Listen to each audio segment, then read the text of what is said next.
So with that, we added our dummy meals. We added the meal model here. Now let's go back to our meals page there and make sure that we output our meals. Now, of course, for outputting the meals, I only want to output the meals that match this category ID. So if we have a look at the dummy data, we see that every meal has a list of categories. And here I'm referring to the IDs which are, well, set up as IDs on the categories. So we'll have to check all meals and find the meals which include the category of the category we selected in their categories list. So for that, we first of all need to import our meals in here. So for that, let's add an import here in this file, and let's import our dummy data Dart file in the category meals screen. And now with the meals imported, we need to find the right meals here based on the category ID we selected. So we can add a new final property, which we could name displayed or filtered or category meals. I think that name makes sense. And then you can refer to our dummy meals. And dummy meals is available here because we're importing the dummy data Dart file where we expose this as a constant.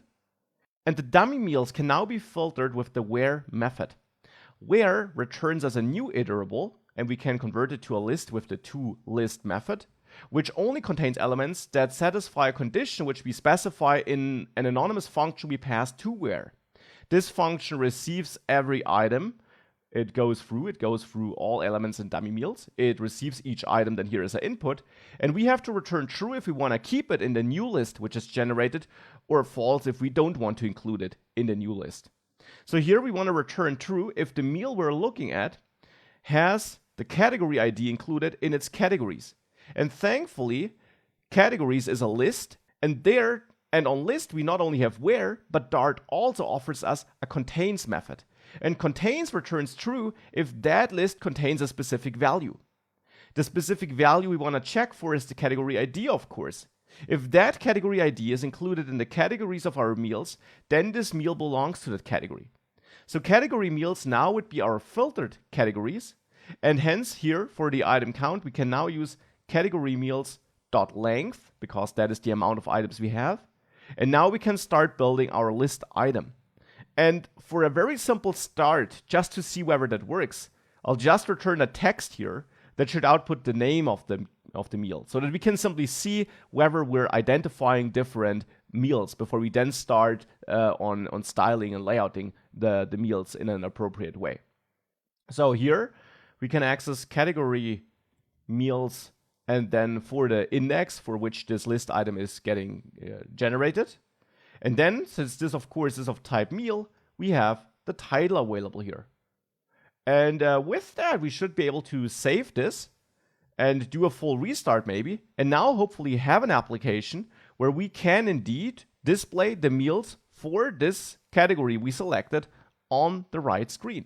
So now if I click on Italian, I see spaghetti with tomato sauce. That doesn't look too bad, looks pretty Italian to me.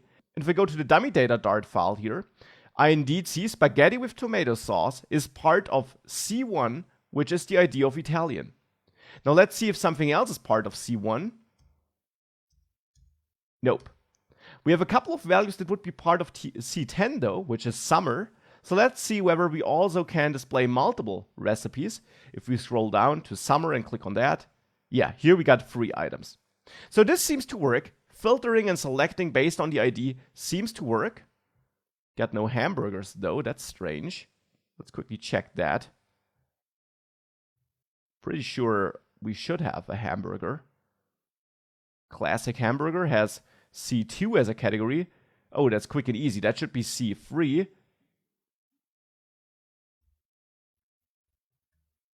So for the classic hamburger, let's maybe add it to both C2 and C3. Yeah, and now it's there.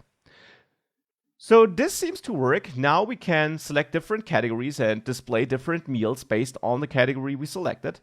The next step is to work on how this is presented, because of course this is not really the way we would want to look at a meal.